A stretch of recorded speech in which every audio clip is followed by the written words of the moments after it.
Ndugu waandishi wa habari, tumeitana hapa kwa ajili ya kutoa taarifa kwa umma.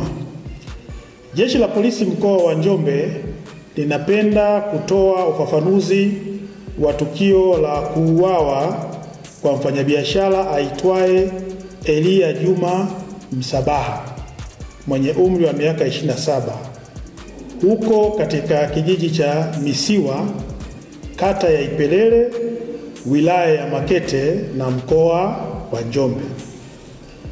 Mfanyabiashara huyu alikuwa ni mfanyabiashara wa mazao ya kilimo na makazi yake yalikuwa jijini Dar es Salaam. Tarehe 28 mwezi wa 8 2025 aliondoka Dar es Salaam na kuelekea wilaya ya Makete kwa ajili ya kununua mazao, na alipofika huko tarehe 29 mwezi wa 8 2025 aliuawa na mtu ambaye anafahamika kwa jina la Alfani John Mbilinyi kwa kumpiga na kitu butu kwenye paji la uso, kisha kuchimba shimo na kumfukia nyuma ya ghala lake la kuhifadhia mazao.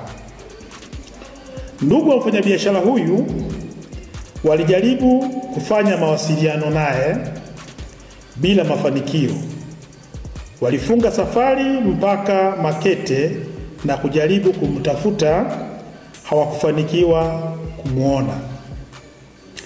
Waliamua kufika katika kituo cha polisi Makete na kutoa taarifa ya kutoonekana kwa ndugu yao huyo. Jalada lilifunguliwa na uchunguzi ukaanza. Jeshi la Polisi mkoa wa Njombe lilifanikiwa kukamata watu wawili ambao ni Alfani John Mbilinyi na Amasha Juma Mbwilo, dereva bodaboda.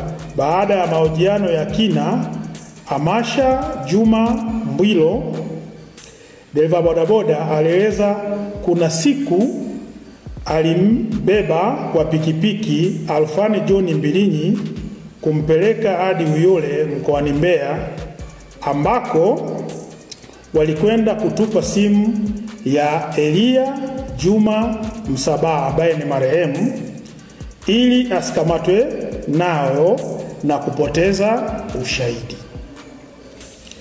Baada ya jeshi la polisi kupata ushahidi huo wa awali, askari walimkamata Alfani John Mbilinyi, na baada ya mahojiano walieleza ni kweli Elia Juma Msabaha alifika kwake kwa nia ya kununua mazao.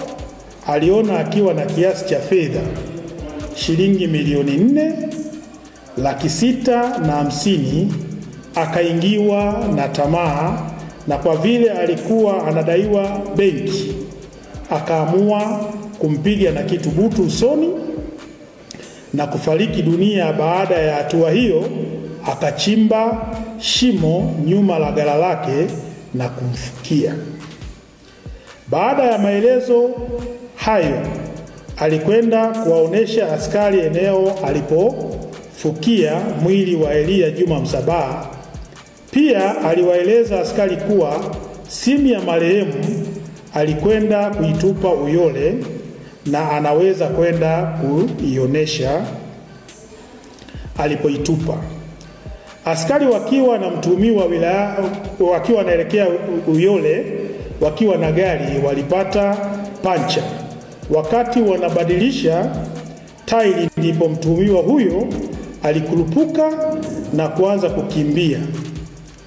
Askari walipiga risasi hewani kumtahadharisha, lakini alikaidi.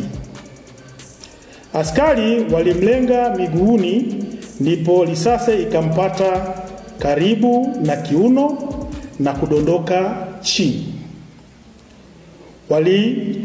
Walimchukua na kumkimbiza hospitalini na ikabainika kuwa amefariki dunia kutokana na kuvuja kwa damu nyingi. Jeshi la Polisi mkoa wa Njombe linatoa onyo kwa baadhi ya wananchi wanaoongozwa na tamaa, kujipatia fedha au mali kinyume na sheria za nchi kuacha, kwa sababu madhara yake ni makubwa kwao na kwa wengine.